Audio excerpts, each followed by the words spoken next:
मणिपुर में मणिपुर कब जाएंगे? मणिपुर कब जाएंगे? क्यों नहीं है? मणिपुर कब जाएंगे? मणिपुर कब जाएंगे? मणिपुर क्यों नहीं है? मणिपुर कब जाएंगे? मणिपुर कब जाएंगे? चलिए, थैंक यू सो मच आप दोनों का हमारे साथ जुड़ने के लिए। सुप्रिया जी, आपके नेता राहुल गांधी ने 150 सीटों में सिमटा दिया भारतीय जनता पार्टी को। 140 सीटें अखिलेश यादव देते हुए नजर आ रहे हैं। ममता दीदी ने कहा कि 190 से 200 सीटें। आपका मैं एक पोस्ट देख रहा था, आपने कहा 4 जून बीजेपी शून्य। ये कुछ ज्यादा नहीं हो गया? आप सबको मेरा नमस्कार। 400 पार का जो नारा था वो आप लोग गलत समझ लिए। 400 पार का नारा पेट्रोल के लिए था, आप सीट के लिए समझ लिए। 1000 पार करा दिया गैस, डीजल को पहुंचा दिया 90, तो जनता ने भी मन बना लिया है। और असलियत यह है कि 4 चरण के मतदान के बाद एक चीज शीशे की तरह साफ है कि 4 जून को ना भारतीय जनता पार्टी की सरकार बनेगी, ना मोदी जी प्रधानमंत्री बनेंगे। और मैं बताती हूं क्यों। 400 पार का ये जो नारा था, ये बीजेपी के किसी भी व्यक्ति से कैमरा ऑफ करके पूछिएगा, वो आपको बताएगा जबरदस्त बैकफायर किया। क्योंकि लोगों को संविधान को खत्म करने की जो साजिश थी वो समझ में आ गई। लोगों को समझ में आ गया कि ये आरक्षण खत्म करेंगे, लोगों को समझ में आ गया ये अभिव्यक्ति की आजादी खत्म करेंगे, तो जनता उठ खड़ी हुई। और 4 चरण के बाद ये साफ है कि मोदी जी की सरकार नहीं बन रही है। और आप लोगों एक बड़ा फैशनेबल सवाल पूछते हैं, अरे आप लोग जबरदस्ती संविधान को खतरे में बताते हैं। 48 घंटे पहले बरेली में, उत्तर प्रदेश में ही बरेली है, वहां पर एक दलित चौकीदार था वीरेंद्र कुमार। उसको रामपाल और वीर बहादुर, 2 होमगार्ड जो तहसीलदार के सुरक्षा कर्मी थे, उन लोगों ने बेरहमी से पीटा। और पीटते वक्त गाली देकर कहा कि अनाज लोगे भाजपा का और वोट दोगे किसी और को। तो एक दलित को जब आप वोट देने का भी अधिकार नहीं देंगे, तो वो आपकी ऐसी सिट्टी पिट्टी गुम कर रहे हैं कि इन लोगों को पता है पैरों के नीचे से जमीन खिसक चुकी है। 150 पार होने के लाले पड़े। अब मोदी जी भी अपने मंच से 400 की बात नहीं करते हैं, क्योंकि खामियाजा 4 चरण के बाद भुगत चुके हैं। तो ये इसी से आप लोगों ने ये अंदाजा लगा लिया कि 400 पार का क्योंकि नारा दे रहे हैं, इसलिए ये आएंगे तो संविधान बदल देंगे, आरक्षण खत्म कर देंगे, वोटिंग राइट्स छीन लेंगे, तानाशाही आ जाएगी। नहीं, हमने ये अंदाजा नहीं लगा लिया, जनता ने लगा लिया। अच्छा, हमें तो पता ही था ये क्या कर रहे हैं। आप जैसे प्रबुद्ध पत्रकार कौन से चश्मे से राजनीति देख रहे हैं मुझे नहीं पता, हो सकता है अच्छे नंबर वाले चश्मे से देख रहे हो, लेकिन आज जो इस देश में हो रहा है उस पर क्या बहस हो रही है। एक दलित चौकीदार को पीटा जा रहा है क्योंकि वो अपनी मर्जी से वोट डाल रहा है, उस पर कितने टीवी डिबेट हो रहे हैं। आज सवाल इस बात का है, कि एक आदिवासी के सिर पर भाजपा का नेता मध्य प्रदेश में पेशाब कर देता है, उस पर कोई टीवी डिबेट नहीं है। आज टीवी डिबेट इस बात पर नहीं है कि कोर्ट जिसके खिलाफ चार्जेस फ्रेम कर रहा है उसको, उसके परिवार को आप टिकट दे रहे हैं, कहां पर इस पे हो रहा है। आज डिबेट इस बात पर नहीं है कि एक बड़ी प्रबुद्ध पत्रकार को मोदी जी कहते हैं मैं हिंदू मुसलमान करूं तो मैं सार्वजनिक जीवन में रहने योग्य नहीं हूं। 24 घंटे में पलट गए, 24 घंटे में हिंदू मुसलमान करने लगे। जिस व्यक्ति का वजूद इस विषाक्त राजनीति के बल पर है, वो ऐसी बातें कहता है, आप लोग डिबेट नहीं करते। तो हमसे मत पूछिए, जनता को समझ में आ गया और जनता ही हिसाब कर रही है। अनंत हेगड़े से लेकर ज्योति मिर्धा से लेकर लल्लू सिंह, मैं वही कह रहा था, से लेकर गिरिराज सिंह, सब संविधान बदलने की बात कर रहे हैं। या तो इन सब लोगों को निष्कासित कीजिए पार्टी से, या यहां पर बैठ के लच्छेदार बातें मत कीजिए। आपने यहां पर एक बात कही, आपने एक सवाल पूछा, मैं छोटी सी बात कह देती हूँ, सुधांशु जी से थोड़ी मित्रता है, इसका खामियाजा आपको ना भुगतना पड़े मुझे नहीं पता। 15% आरक्षण की बात, 15% बजट खर्चे की बात मोदी जी ने कल करी। मोदी जी बिना पलक झपकाए सफेद सपाट झूठ क्यों बोलते हैं?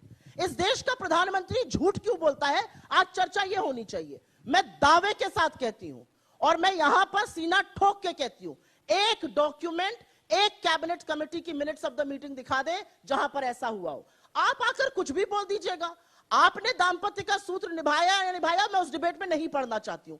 आप कह दीजिएगा ब्याहताओं को आपका मंगलसूत्र छीन लेंगे, आप कह दीजिएगा एक भैंस छीन लेंगे, आप कह दीजिएगा ये 48 पन्ने का मेरा विजन डॉक्यूमेंट है, हमारा घोषणा पत्र है, 15,329 शब्द है, एक शब्द दिखा दीजिए जो मोदी जी कहते हैं। आज यहां से मंच से जाऊंगी और कभी ऐसे मंच पर नहीं आऊंगी अगर एक भी बात जो मोदी जी कहते हैं वो दिखा दीजिए।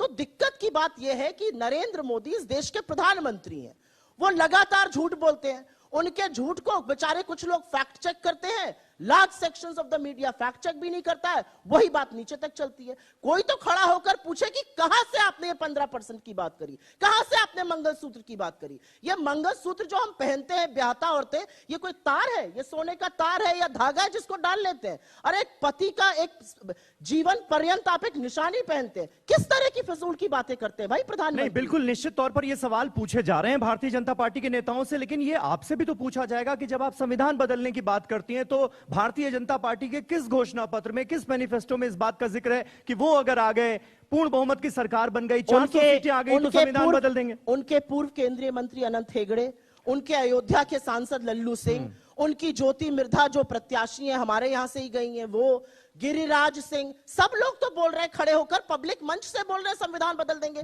तो या तो मोदी जी अपनी अगली पब्लिक रैली में कहें कि ये सब लोग देश विरोधी हैं, भाजपा इनसे कोई ताल्लुक नहीं रखना चाहती है, मैं इन सबको पार्टी से निष्कासित करता हूं, ये जो बात कह रहे हैं ये गलत है। मतलब इधर आप भांजेंगे संविधान बदलना उनकी तरफ, और यहां पर आकर मीडिया कहेगा नहीं वो कहां बोल रहे हैं, अरे उनके लोग बोल रहे हैं। हमारा कोई लोकल बलिया का प्रवक्ता कुछ बोल देगा तो उस पर होगा पब्लिक डिबेट, प्राइम टाइम पर टीवी 9 पर डिबेट होगा। यहां उनके सांसद बोल रहे हैं, सुई टपक सन्नाटा है। तो ये मीठा मीठा गप और कड़वा कड़वा थूक नहीं होगा। ऐसा नहीं है, उन बयानों को भी दिखाया गया, उन बयानों पर भी चर्चा हुई, लेकिन जब पार्टी के आला नेतृत्व ने, प्रधानमंत्री नरेंद्र मोदी ने, गृह मंत्री अमित शाह ने आकर यह साफ कर दिया, प्रधानमंत्री ने तो यहां तक कहा, आपने सुना होगा कि अगर बाबा अंबेडकर भी आ जाएं तो वो भी संविधान खत्म नहीं कर सकते। तो इस पर जब क्लैरिफिकेशन आ गया, अब कांग्रेस पार्टी में भी बहुत सारे नेता हैं, सैम पित्रोदा, मणिशंकर अय्यर, अब उनको आप भी कहती हैं कि कांग्रेस पार्टी का बयान नहीं माना जाना चाहिए। बहुत बढ़िया आपने सवाल पूछा। सैम पित्रोदा ने, जो अब इस पार्टी के पद पर भी नहीं है, इस्तीफा दे दिया, उन्होंने एक इस्तीफा दे दिया, उसको छोड़िए, उन्होंने एक बयान दिया। उस बयान पर 48 घंटे चर्चा हुई। कांग्रेस पार्टी के शीर्ष नेतृत्व से लेकर हम सब ने, जो संचार विभाग में है, संचार विभाग के प्रमुख हैं, कहा कांग्रेस का इससे कोई लेना देना नहीं है। आप डिबेट क्यों कर रहे थे उस पर? आप 48 घंटे तक क्यों राहुल गांधी की फोटो लगाकर डिबेट कर रहे थे? वो इसलिए कर रहे थे सुप्रिया जी, नहीं सुप्रिया जी, कितने डिबेट, आपने सवाल पूछा, मैं बता दूं, वो इसलिए कर रहे थे क्योंकि जब प्रधानमंत्री ने वेल्थ डिस्ट्रीब्यूशन वाला बयान दिया, आप टाइमिंग देखिए, उसी वक्त पर सैम पित्रोदा नमूदार होते हैं और कहते हैं कि वहां पर 45%, 55% वाला वो विरासत टैक्स दिया जाता है। आपने मेरे सवाल का जवाब खुद ही दे दिया। कैसे? जिस समय प्रधानमंत्री ने ये कहा, उन्होंने ये कह दिया।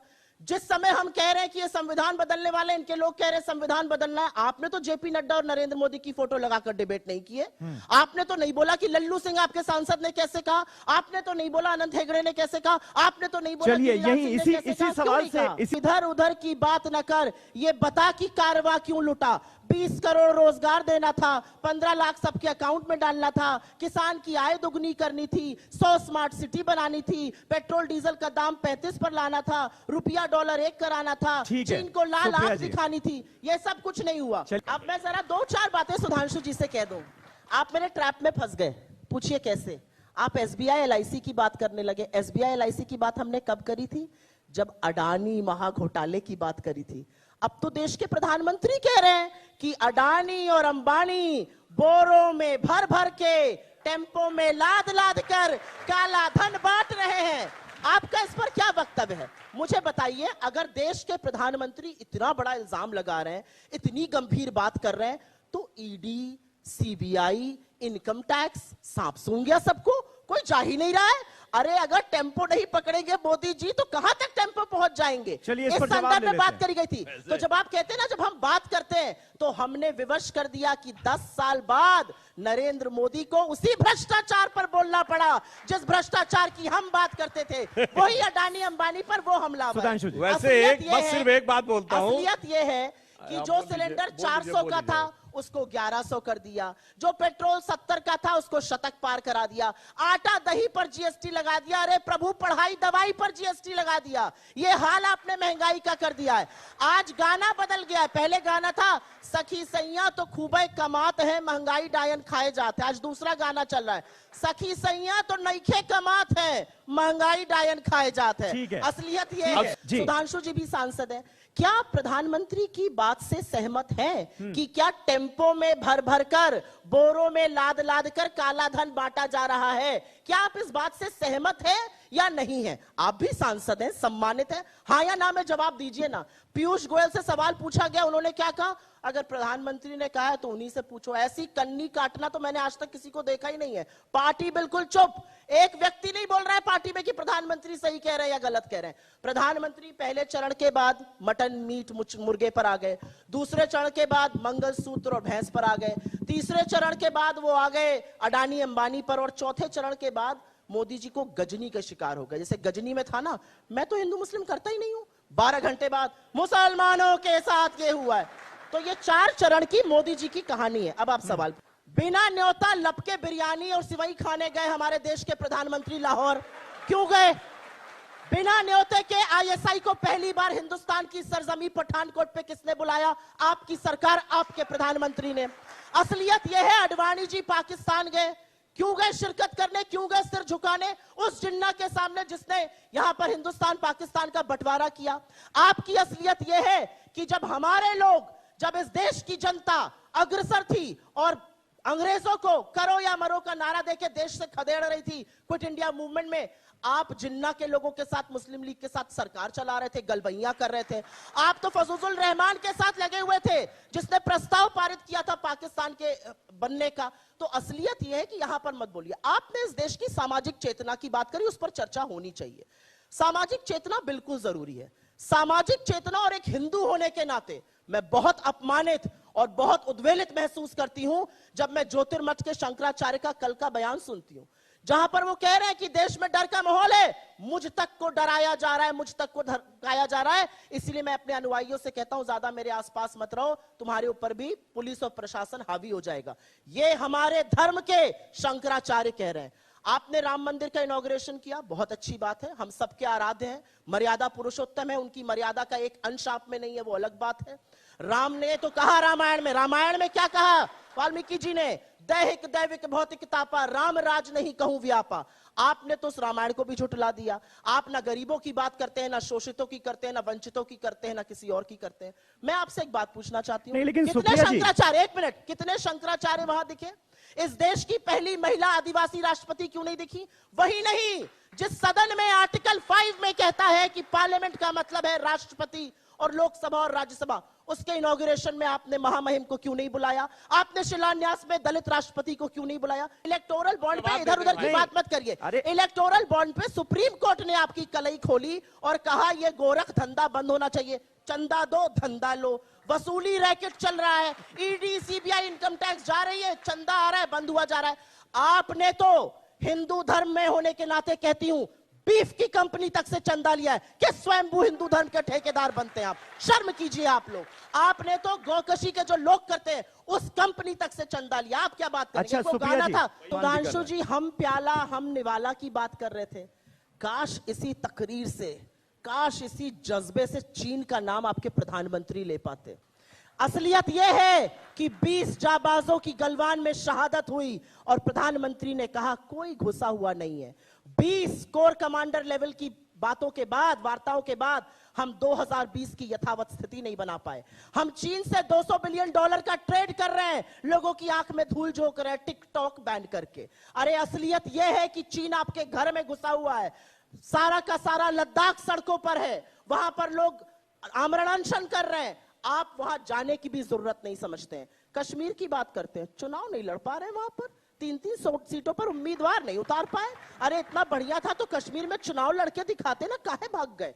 असलियत यह है कि पाकिस्तान की चर्चा होनी चाहिए जब पाकिस्तान के 2 टुकड़े किए इंदिरा गांधी ने सेना के शौर्य और पराक्रम के बल पर। सारा विश्व एक तरफ था, आंख में आंख डाल के पाकिस्तान के 2 टुकड़े करके बांग्लादेश को जन्म दिया। आपकी तरह कोई घुसा हुआ नहीं है कहकर चुप नहीं बैठी। चीन को सबक सिखाइए। मैं आज कहती हूं पूरा विपक्ष आपके साथ है। चीन का नाम नहीं लेते हैं भाई। अरे वहां अरुणाचल में आपका सांसद कह रहा है अरुणाचल में गांव बसा रहे हैं। नेपाल ने अपने करेंसी नोट पर हमारी जगह लगा दी, हम चुप रहे। बांग्लादेश कॉक्स बाजार में सबमरीन बनाने की परमिशन दे रहा है, हम चुप बैठ रहे। असलियत यह है ब्रिक्स के नए सदस्य हमारी यूएनएससी को रोक रहे हैं, हम चुप बैठे हुए। किस तरह की बातें आप लोग करते हैं? असलियत यह है कि लच्छेदार बातें करना एक चीज है। हमारा विदेश मंत्री पॉडकास्ट में, जिस पॉडकास्ट में साहब भी जाते हैं, कहता है हम छोटी इकोनॉमी है, चीन बड़ी इकोनॉमी है, हम उससे कैसे लड़ेंगे? आप सेना के शौर्य और पराक्रम पे आपको भरोसा नहीं है, आप सेना का मनोबल तोड़ने का काम करते हैं।